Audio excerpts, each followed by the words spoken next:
for Georgia. It's our country, not you. Georgian people don't want Russia. It's the government that want Russia.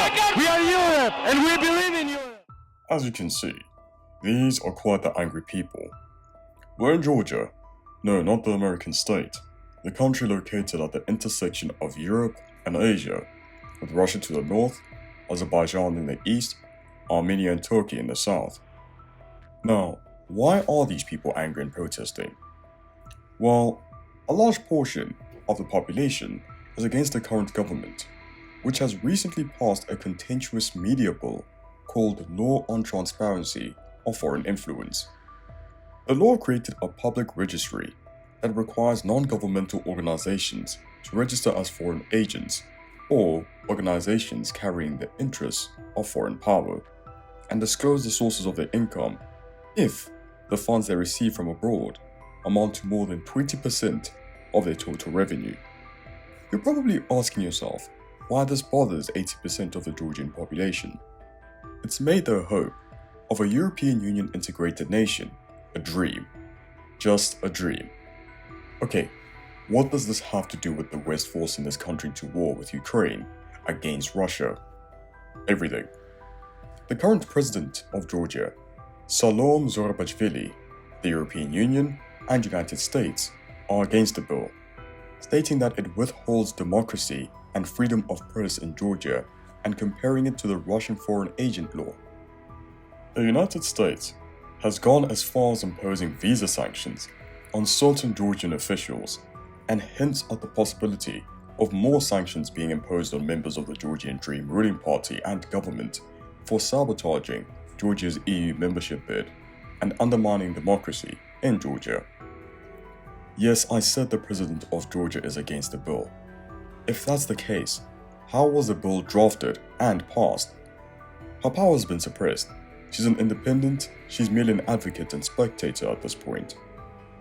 The Georgian Dream ruling party founder, billionaire businessman and oligarch Bedzina Ivanishvili, as well as the current Prime Minister, Irakli Kobakidze, have responded to the allegations held against them by calling the West, the UNM opposition party, and NGOs, the Global War Party, and American military industrial complex corporations that profits off of wars, mainly in reference of the Russia-Ukrainian war, as well as accusing the West of pushing Georgia into opening a second front and joining the Russia-Ukraine war.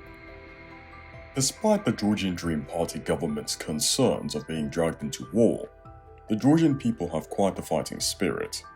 The people have succeeded in the past when it's come to facing off with the government, even if it has to turn violent. A vast portion of the population share a similar resentment with Ukraine towards Russia, as the country has been at war with them before, which resulted in Georgia losing a portion of its territory as well. Elections are fast approaching for the country at the end of October. Will the ruling party pull through and be accused of vote rigging, risking the possibility of a Western-backed coup against the government? Will the opposition come into power and risk the possibility of an invasion from Russia and being dragged into war? This is a much, much deeper story of power, presidents exiling, allegations of electoral fraud, abductions, abuse of power, and unanswered deaths. We welcome you to Gauging Productory, where we provide you informative short-form political productions. We're thankful for your time. We have a lot to discuss, so do bear with us. It's in your best interest to understand how the country found itself here. Georgia is a former Soviet state, right? And like its siblings, it needed to find themselves after the collapse of the dynasty. A man who had organized numerous pro-Georgian independence protests and sought to bring attention to human rights violations, Zviad Gamsakhurdia, was the first democratically elected president of Georgia in 1991. Despite popular support, Zviad found significant opposition from the urban intellectuals and former Soviet category of people within the Soviet Union and other Eastern Bloc countries who held various key administrative positions in the bureaucracy. A year later, in 1992, Zviad was overthrown in a violent coup by a duo of warlords and a former member of his cabinet. The duo of warlords were actually former allies of his. See, what had happened was, Jaba Losliani, one of the warlords, and his Mekidrioni, an armed parliamentary group, also known for their reputation as heavily armed thugs and extortionists, had attempted to take control of large areas of Abkhazia and South Ossetia with the goal of removing regional separatist forces within Georgia. I will often be touching on the Abkhazia and South Ossetia conflict as they play an important role in the story. In February 1991, Zviad had imprisoned Losliani without trial, along with many of his supporters, and Mkedrioni was banned. By August, President Zviad fired one of the other warlords, Tengiz Kitovani, who was the commander of Georgia's National Guard at the time. Tengiz Zgyua, the third member of the duo, at this point a trio, resigned as prime minister not too long after. Kitovani formed an anti-Zviad Gamsakodiria alliance with Zgyua and imprisoned Losliani, and by December 1991, Losliani escaped from prison. Some sources claim Kitovani forces released him. This is when the trio launched a violent coup against the Gamsakodiria government, in alliance with Losliani's Kemdrioni, resulting in at least 100 fatalities. This in turn forced President Zviad Gamsakodiria to flee to the breakaway Russian Republic of Chechnya. Soon after this, the trio formed an interim government called the Military Council from the 6th of January 1992 until the 10th of March 1992. They brought in Georgian former Minister of Foreign Affairs of the Soviet Union, Eduard Shevardnadze, who this time was appointed Speaker of Parliament in March and in November. Both of these posts were equivalent to being president. He was brought in so the new government could have a respectable face, but it remained heavily dependent on the Mkedrioni militia men because of the weakness of his state security forces. Mkedrioni were given the role of the interior forces under the new government, and played a crucial role in suppressing the remaining pro-Zviad Gamsakodiria groups after the downfall of President Zviad Gamsakodiria, though they posed an even larger threat. In 1993, worsening civil strife in Abkhazia prompted the Mkedrioni and National Guard led by Kitovani to launch a joint operation in the region to root out separatists and Gamsakodiria supporters. Later, Shevardnadze would accuse Kitovani of provoking an armed conflict in Abkhazia, claiming that Kitovani disavowed his order and advanced with his military. This resulted in a disastrous defeat for the pro-government forces, who were expelled out of Abkhazia along with virtually the entire ethnic Georgian population within the region. Over 10,000 people were killed in the fighting. The Abkhaz victory came with the assistance of a Russian military base, which supplied the secessionist forces with instructors and munitions. President Zviad Gamsakodiria would return towards the end of the war in September 1993, taking the opportunity to launch an armed uprising in western Georgia in an attempt to return to power. The Mkedrion played an important role in suppressing the uprising, and were for a while given semi-official status as a Georgian Rescue Corps, vigorously targeting pro-Zviad Gamsakodiria supporters, allegedly carrying out a number of extrajudicial killings. Russian intervention ensured President Gamsakodiria's defeat, and on December 31, 1993, he reportedly unalived himself, though it has also been stated, and widely believed, within Georgia, that he was executed. Mkedrion forces were alleged in press reports to be responsible for his death, but denied this. This all occurred within 4 years of Georgia's independence, and it seems the widespread violence was embedded in their DNA. A change would come when Kitovani, with the support of Tengiz Zgyua, would decide to lead a force of some 700 lightly armed supporters in a march against Abkhazia. They were stopped by Georgian police and arrested on January 13, 1995. Coincidentally, 7 months after this, Shevardnadze narrowly escaped assassination in a bomb attack. The attack was obviously blamed on a shadowy coalition of mafia forces, including Losliani and others. Fortunately, Shevardnadze was able to exploit the military setback in Abkhazia to embark on a crackdown on the parliamentary groups and ultimately their leaders. After the pro-Kamsakudiri rebellion had ended with the assistance of Russian aid in exchange for Georgia signing into the Commonwealth of Independent States, an organization of post-Soviet states, engaging in various agreements, Shevardnadze was able to increasingly consolidate his power and deprive both Ketovani and Losliani influence over national security policy, later resulting in both a sentencing and imprisonment. The presidency was restored in November 1995, and Shevardnadze was elected with 70% of the vote. His career as Georgian president would be a bit more challenging than his earlier career as sovereign foreign minister. He faced opposition, a portion dating back to his campaigns against nationalism and corruption during Soviet times. Similarly to Zviad Kamsakudiri, Shevardnadze was too faced with Russian-backed violence apparatus in the Georgian provinces of South Ossetia and Abkhazia. An additional question was when would Russia evacuate its military base near the regions, as an agreement had been reached in 1999 at the Organization for Security and Cooperation in Europe, Istanbul Summit, entailing that Russian military bases in Georgia would all be evacuated before July 2001.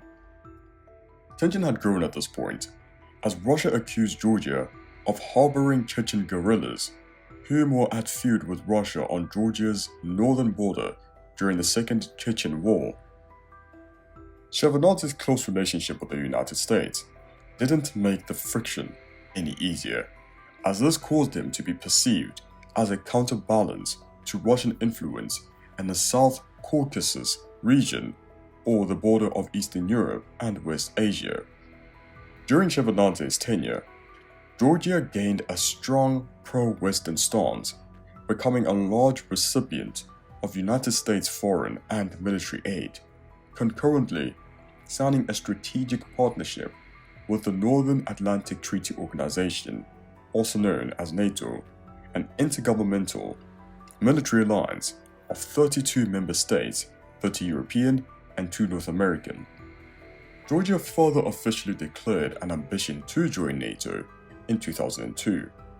Whilst all seemed well, the country was additionally suffering from rampant corruption carried out by well-connected officials, close advisors, and members of Shevardnadze's families, people who weren't shy from displaying disproportionate economic power and wealth. And out on the streets were rising crime rates. By 2003, favor for Shevardnadze had severely diminished. Georgian parliament elections were underway, and when he was meant to lose, he somehow managed to win. The elections were then denounced as unfair by international election observers and sparked protests in the Georgian capital, Tbilisi, for nearly 3 weeks. Protesters led by oppositional leader Mikhail Saakashvili burst into the first session of parliament, holding roses in their hands, causing President Shevardnadze to flee with his bodyguards. Shevardnadze would later meet with opposition figure Mikhail Saakashvili as well as Georgian Prime Minister Zurab Zvania at the end of the protests. During Shevardnadze's meeting with the two and Russian Foreign Minister Igor Ivanov, it was decided that Shevardnadze would resign, declaring that he wished to avert a bloody power struggle, so all this can end peacefully and there is no bloodshed and no casualties, marking the end of Shevardnadze's political career. This period came to be known as the Rose Revolution. On the day of Shevardnadze's resignation, chairperson of the Parliament of Georgia, Nino Borjanadze, a member of the opposition who called for the protests, became acting president by default.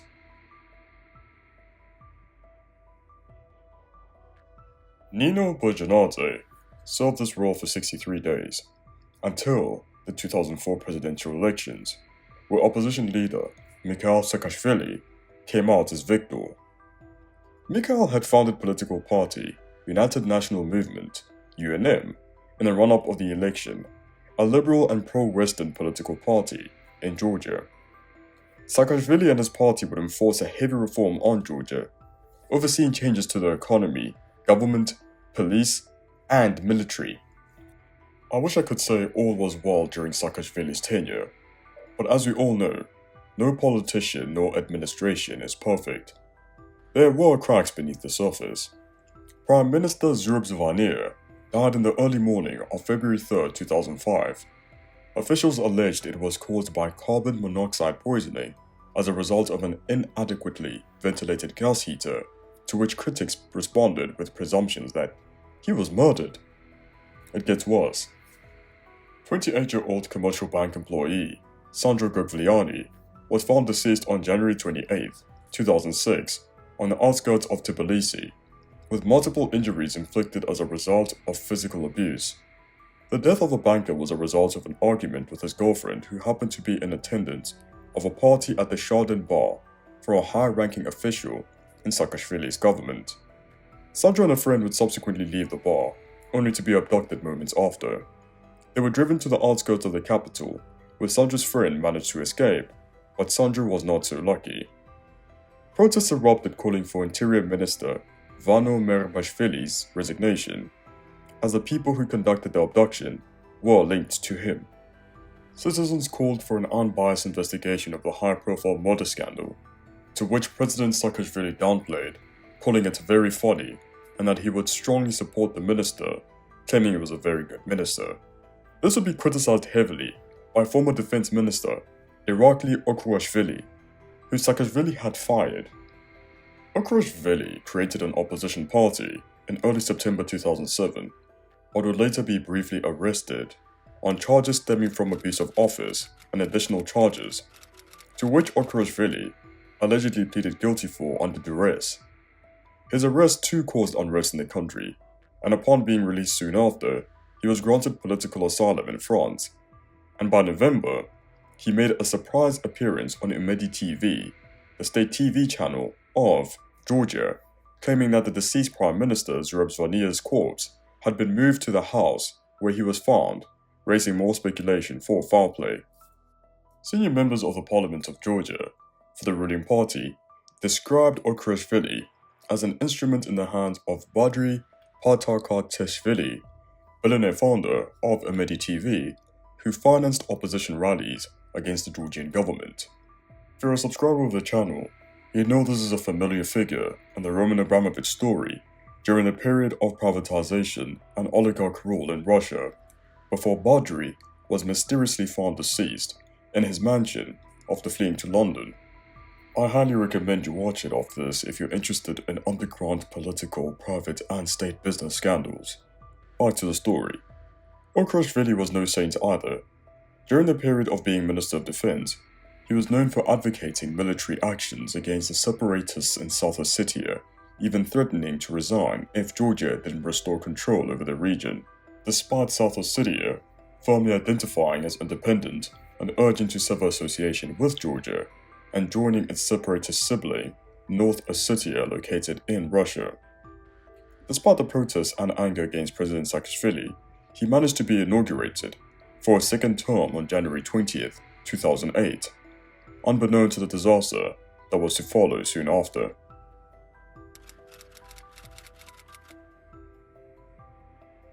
Russian-backed South Ossetian forces started shelling Georgian villages on August 1st, 2008. Georgian army units would be sent into the South Ossetian conflict zone on August 7th, 2008, gaining control of most of Tsenvali, a separatist stronghold, within hours. However, a portion of Russian troops had already illicitly crossed the Georgia-Russia border through the Roki Tunnel and advanced into the South Ossetian conflict zone before the Georgian military.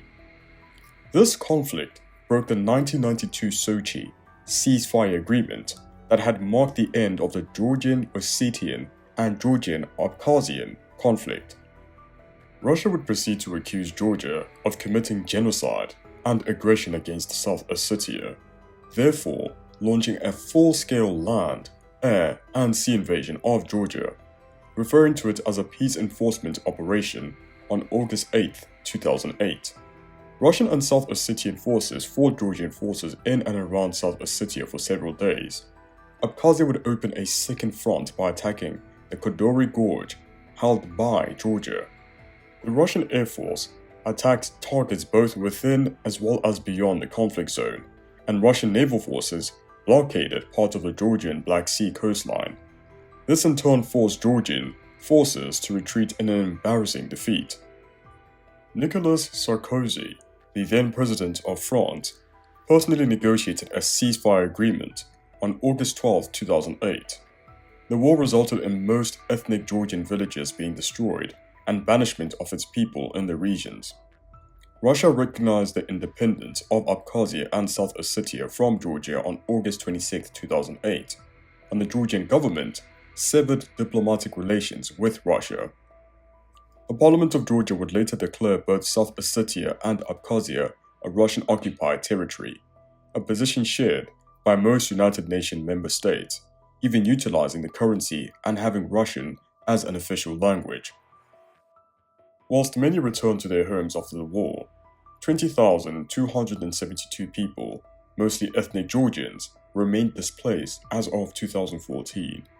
This would make Georgian citizens and opposition parties even more furious with Saakashvili's administration. More mass demonstrations took place in April 2009, accusing him of concentrating power to himself, using riot police to crush opposition rallies in 2007, and for the disaster of the 2008 South Ossetia War. Those were without success. However, he would face further demonstration against his administration again in 2011, to which he blamed Russia for backing and provoking. The fighting spirit in the citizens is commendable, as a revolution was in the works. On the 27th of May 2012, thousands of people appeared at the opposition rally in the Georgian capital to continue protest against the government of President Saakashvili. The event was the start of an election campaign for the next parliamentary election to be held in October 2012 by the country's wealthiest figure, Bedzina Ivanishvili, and his newly formed Georgian Dream Alliance, a progressive, pro-European political party pursuing Euro-Atlantic integration. Saakashvili, on the other hand, wasn't assisted by the fact a leaked video displaying torture and assault in the Georgian prison system came to public eye during the Gladani prison scandal in September 2012. The implications indeed showed when October did arrive. Georgian Dream beat President Saakashvili's UNM party. The new parliament was relocated and the new government was also formed following Saakashvili's defeat in the 2013 presidential elections. Saakashvili would leave Georgia, later being charged and sentenced in absentia on charges of abuse of power as well as organization of an assault occasioning grievous bodily harm. At the end of Saakashvili's second term, about a quarter of the population was still living below the absolute poverty rate. Bedzina Ivanishvili would become prime minister and Georgi Margivashvili became president. The new government introduced the state universal healthcare program, making emergency surgeries and childbirth free of charge, increased welfare spending, and initiated reforms on self-governance, law enforcement agencies, and agriculture. The Georgian Dream Party was initially part of a coalition government until 2016, but it has, to an extent, been the ruling party for the past 12 years. There's been 6 prime ministers elected, all of whom have been business executives or served in Bedzina Ivanishvili's companies, excluding current Prime Minister Irakli Kobakidze, who, despite this, is a staunch Bedzina ally, often sharing similar views. The party has seen 2 elected presidents. Interestingly, both are now opposed to the Georgian Dream ruling party. When Margivashvili came in as president, a new constitution was implemented, significantly reducing the president's powers in favor of the prime minister and the parliament. Due to this constitution coming into effect, the president's relations with Ivanishvili and the Georgian Dream Party leadership soured to the point of a full split. When Megavolashvili's term came to an end in December 2018, he became the first Georgian president to not seek a second term. In 2019, a series of anti-government and snap election protests erupted in the country, mainly stemming from a guest Russian MP, Sergei Gavrilov, opening the parliamentary session sitting in a chair reserved for the Georgian head of parliament, concurrently giving a speech in Russian about Orthodox Brotherhood of Georgia and Russia. This was followed up by the opposition demanding a change to the electoral system to a fully proportional one for the 2020 parliamentary election. The Georgian Dream Party supported the electoral transition, but wanted to postpone it to 2024. See, the population felt misled through a significant portion of the Georgian Dream government tenure. The party had continued the policy of European Union and North Atlantic Treaty Organization membership by signing an association agreement with the EU in 2014, but it seemed like they were dragging their feet through the full accession process. Well, the party had to be careful in its approach. Yes, the government would love to fulfill this desire, but it needs to take its relationship with its neighbouring countries in consideration, primarily its neighbour in the north. Okay, so back in 2011, Bedzina mentioned that against the backdrop of rapprochement between NATO and Russia, it was possible for the Georgian government to normalize its relations with Russia whilst not giving up on its goals to join the European Union and NATO.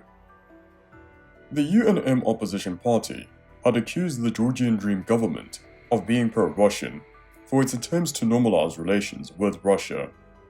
These accusations intensified when the Georgian Dream government backed current president Salom Zurabishvili in the 2018 presidential election, as she harshly criticized Saakashvili's handling of the 2008 war with Russia.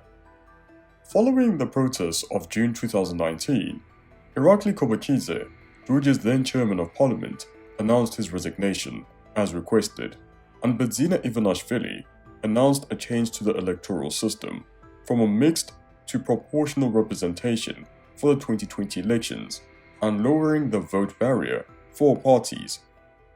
The reform would be blocked due to internal opposition to the bill within the Georgian Dream from the majoritarian members of parliament. Bedzina Ivanishvili stood accused by the opposition of being personally responsible for blocking the reform, with some speculating that the MPs had been instructed to oppose the amendments as it would risk the Georgian Dream Party losing power. Fortunately, in March 2020, a memorandum of understanding would be signed between the parties, marking achievement of consensus over electoral reform, Parliament adopting the amendments on June 29, 2020, meaning no party could obtain a majority of seats without getting at least 40% of votes from the electorate. The transition to the fully proportional system would be delayed to 2024. Now, this is it, right? A fair Georgian parliamentary election was to come in October 2020. Yeah, sort of. Demonstrations occurred on the 1st of November 2020. Yes, the results came out, and the people were livid. The opposition accused the ruling Georgian Dream Party of election fraud and did not recognize the result, calling for snap parliamentary elections. On November 2nd, the 8 opposition parties refused to enter parliament, and by the 3rd, they had signed a joint statement renouncing their seats in the parliament, proceeding to boycott the second round of election and calling on voters to abstain.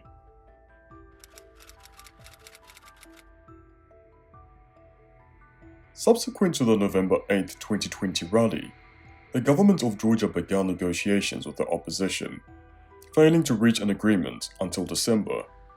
International organizations were allegedly involved in the talks, agreeing upon certain matters. Georgian President Zurabishvili would select December 11, 2020 as the date for the new parliament to hold its first session. Georgian Dream Party prioritized reaching an agreement with the opposition to enter the parliament by this time. But they failed, and the Parliament of the 10th Convocation started working alone. Representatives of the opposition opposed this, asking the Parliament to cancel their mandate, meaning that the opposition would only be present in Parliament after the next elections in October 2024, and that would be the case as none of the opposition MPs entered Parliament for the duration of 2020. Upon reaching February 1st, 2021, Parliament still didn't suspend mandates for opposition lawmakers, causing irritation in the opposition. To add fuel on the fire, the court increased the bail for this man right here, Nika Melia, the chairman of the UNM party, who took off a monitoring bracelet in protest during the 2020 rallies in November, despite his charges relating to the violence in the 2019 protests. Melia refused to pay bail, thus resulting in the court sentencing him to imprisonment on February 17, 2021. He would assert that his prosecution was politically motivated, so instead of handing himself over, he remained in the UNM office and called on the people to support him. International organization called on the Georgian Dream not to take further steps to avoid more polarization. This in fact didn't work, as then Prime Minister of Georgia, Georgi Gagarin, resigned the next day, owing to the pressure from his party to detain Melia, fearing destabilization that would be caused by the opposition. The Georgian Dream government would proceed to reinstate 11th Prime Minister Irakli Garibashvili to replace him, and 5 days on, police would raid the UNM office and arrest Melia. Protests indeed renewed after this. Fortunately, a resolution would soon be passed 2 months later, as the EU sent Swiss diplomat Christian Danielson to mediate between the ruling government and the opposition. An agreement would be reached, which stipulated snap parliamentary elections would be held if the ruling Georgian Dream Party would garner less than 43% of the vote in the October 2021 local elections. The agreement also emphasized other electoral and judicial reforms. The court released Nika Melia from prison on the 10th of May as a result of the agreement, and it marked the end of the political crisis. Now, quite the daring stunt would occur after this. Remember former President of Georgia Mikhail Saakashvili, who left Georgia in 2013 and was convicted in absentia? He announced his return to Georgia via Facebook on October 1st, 2021, on the eve of the local elections. He called his people to meet him in protest. This would fail, as he would be arrested in the capital upon illegally crossing the border hiding in a semi-truck loaded with milk products. The Georgian Dream subsequently won the local elections, a result that the opposition called fraudulent and vowed to protest. Saakashvili began a hunger strike in protest of his arrest, with no success.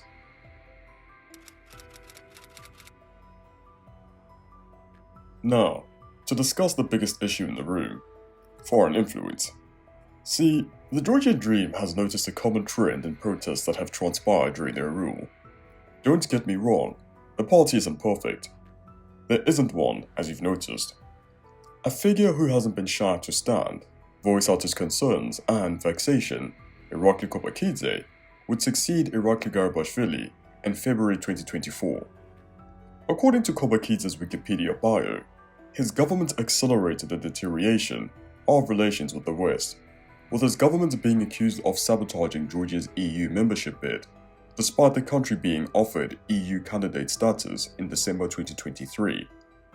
Now, this accusation comes after the law on transparency of foreign influence would be brought in March 2023, and after scuffles and protests would be passed in May 2024. Question is, how did this bill even come about?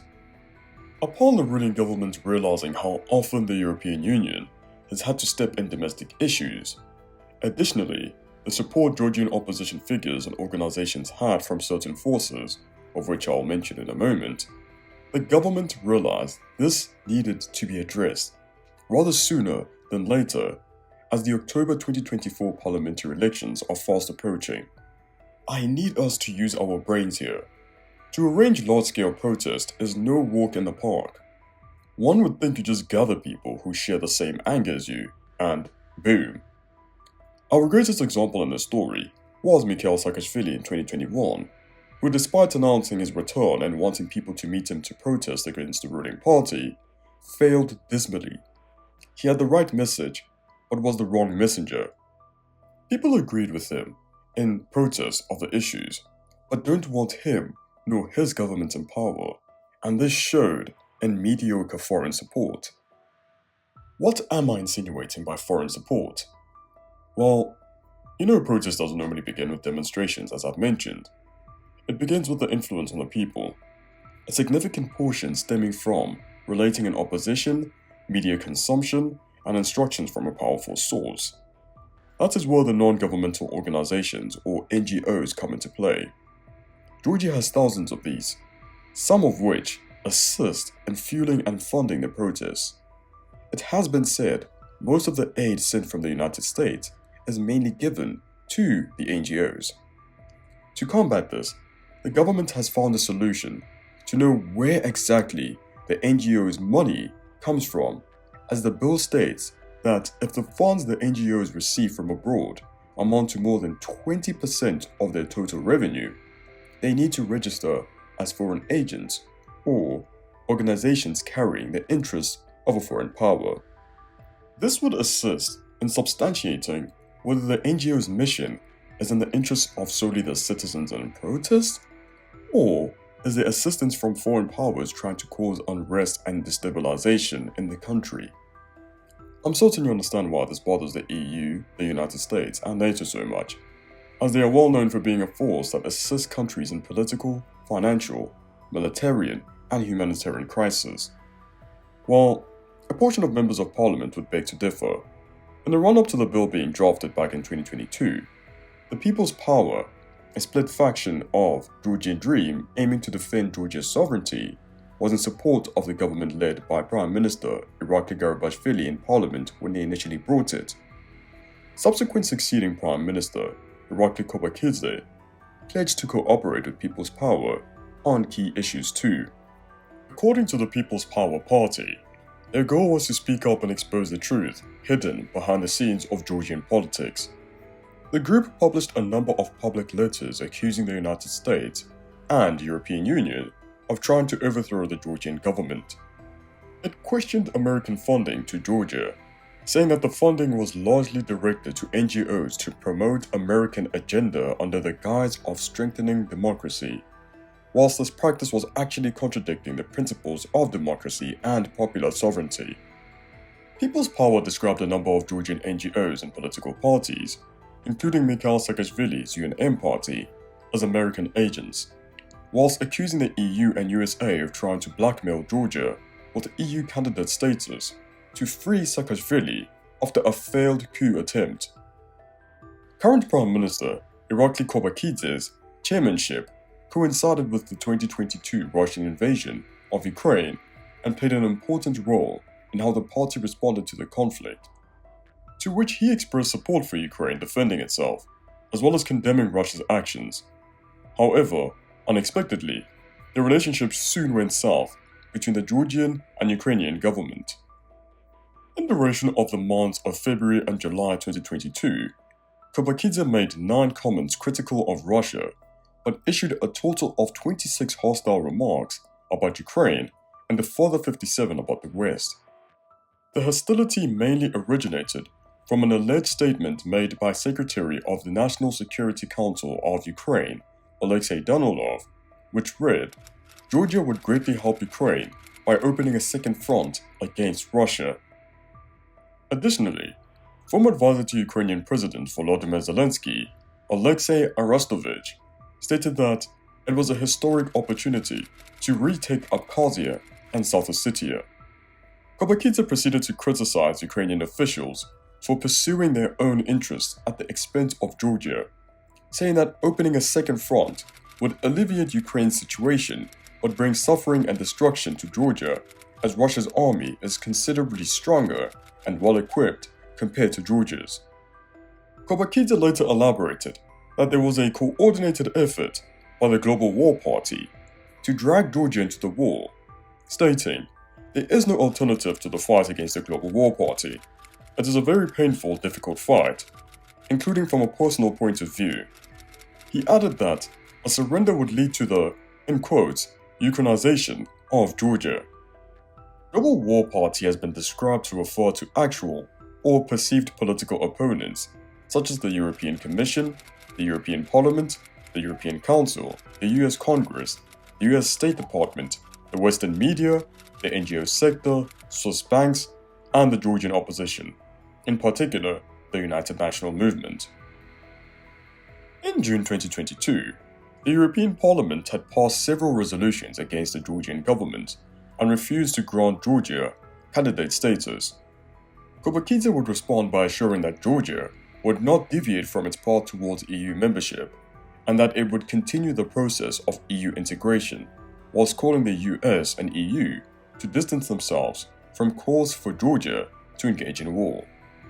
At the Georgian Dream rally in Tbilisi on the 29th of April 2024, Bidzina Ivanishvili spoke as the headliner, stating that the Global War Party had a crucial role in the decision not to admit Georgia and Ukraine in NATO, therefore putting them in a vulnerable position with regard to Russia, later to earn profits from the subsequent military conflicts. Bidzina further blamed the Global War Party for pitting Georgia and Ukraine against Russia and orchestrating the 2008 Russia-Georgia War, 2014 Russia-Ukraine conflict, and the 2022 Russian invasion of Ukraine. GAGING PRODUCTRY has already produced an engaging production involving the 2014 Russia-Ukraine conflict and subsequent 2022 invasion. Furthermore, grant you a story on an oligarch embroiled in a scandalous yet lucrative transcontinental gas deal that got him dragged in a feud between Joe Biden and Donald Trump. Yes, the description says enough. Now back to the story. On the 17th of September 2024, the Georgian parliament approved a law on family values and the protection of minors. According to Al Jazeera, it imposes restrictions on various LGBTQ+ movements, listed as follows if you'd like an idea. The ruling government stated that this is needed to safeguard traditional moral standards in Georgia, where the deeply conservative Orthodox Church is highly influential, further derailing the hope of Georgia becoming an EU member. Let us wait and see if the Foreign Agents Bill will curb potential protests in the country anywhere between now and after the parliamentary elections set to take place on October 26, 2024. Nonetheless, with all this information we've had the pleasure granting you in this production, what do you think? Is the Georgian Dream government in the wrong? Are they forming an authoritarian regime right before our eyes? Or are they protecting their sovereignty? Will this election avoid clashes and violence? Let's have a conversation in the comment section. Citizens and foreign opposition figures view Bidzina Ivanishvili as beyond just a savior oligarch, but sharing traits similar to a dictator. Speaking of dictatorship, we're headed to Venezuela next, a country under the authoritarian rule of 24th elected president Nicolas Maduro, a man who was recently re-elected president of the country and has been accused of election rigging in the July 2024 elections. The United States, some EU and other NATO-aligned countries don't recognize the results due to the predicted winning results of the opposition candidate Edmundo Gonzalez, who the members of the European Parliament officially recognized as president days after he fled to Spain amid turmoil in Venezuela. The world's view of the result is split, as countries like China, Russia, and Iran view Maduro as the rightful winner. Join us in the next captivating production, and let us save your curiosity as we investigate the allegations and cracks beneath Maduro's administration. Thank you for watching.